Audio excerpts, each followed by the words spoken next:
"I'm coming!" Kyle shouted from the kitchen as the doorbell rang again. "Jesus, keep your shirt on!" He gave the sauce one last good stir before stepping away from the stove and rushing to answer the door. The bell rang continuously as whoever was outside started leaning on the button. "Shit, hold your damned horses," he said as he unlocked the door. He never used to bother locking the doors until last summer when a deranged fan broke in and tried to steal his latest manuscript. He opened the door to see a young man standing in the pouring rain, seemingly oblivious to it. "You son of a bitch," the kid said. "Excuse me?" Kyle asked, happy he'd left the security chain in place. It happened now and then. An overly devoted fan got upset at a turn in a novel.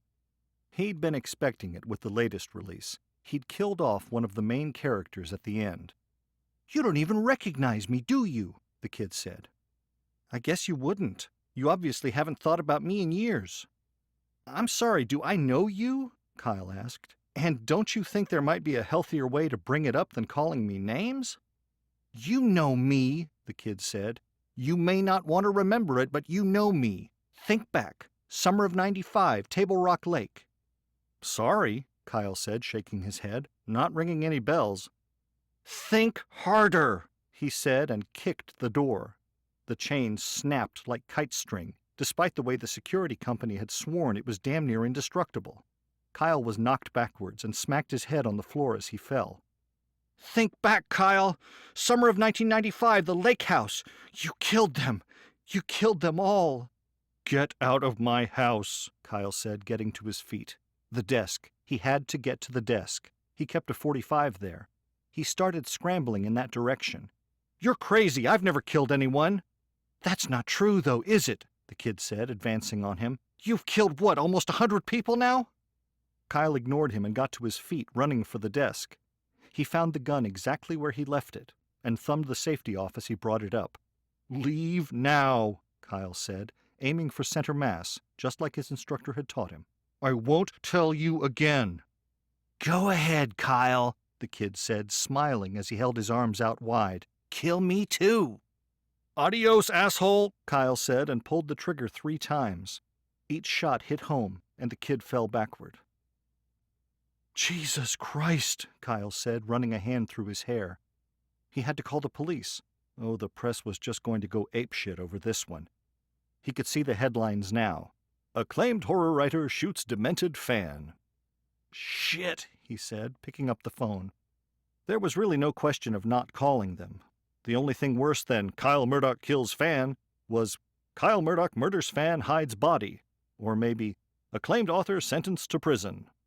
He was trying to get his hands to stop shaking enough to dial when the kid sat up with a grin on his face. Kyle dropped the phone and raised the gun again, his hands still shaking.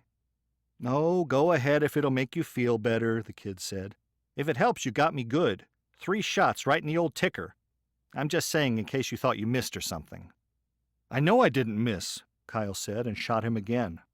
The big .45 slug caught him in the forehead, and he fell down again, laughing. "Ouch," the kid said with a smart-ass grin on his face. Okay, he said as Kyle raised the gun again. "Enough, you're gonna scare the neighbors." "Get the fuck out of my house," Kyle said, keeping the gun pointed at him. He had 4 shots left, not that he thought it would do him any good at this point. "Not until you hear me out," the kid said, wiping away a trail of blood from his face. "What could you possibly have to say to me?" Kyle said, still wondering what the hell was happening. It was entirely possible the 3 shots hadn't killed him right away, but there was no way anyone survived the last one. His brains were splattered across the living room floor, for God's sake. Except that they weren't. Not anymore. The floors were pristine, and the kid's head was whole again. His chest was untouched, although his shirt was ruined. "Really?" the kid said with a laugh. "You just shot me in the head, which hurts like a mother, by the way, and you can't think of a single thing I might have to say?" "What the hell," Kyle said, putting the gun in his waistband. Since he was obviously hallucinating, he might as well go with it.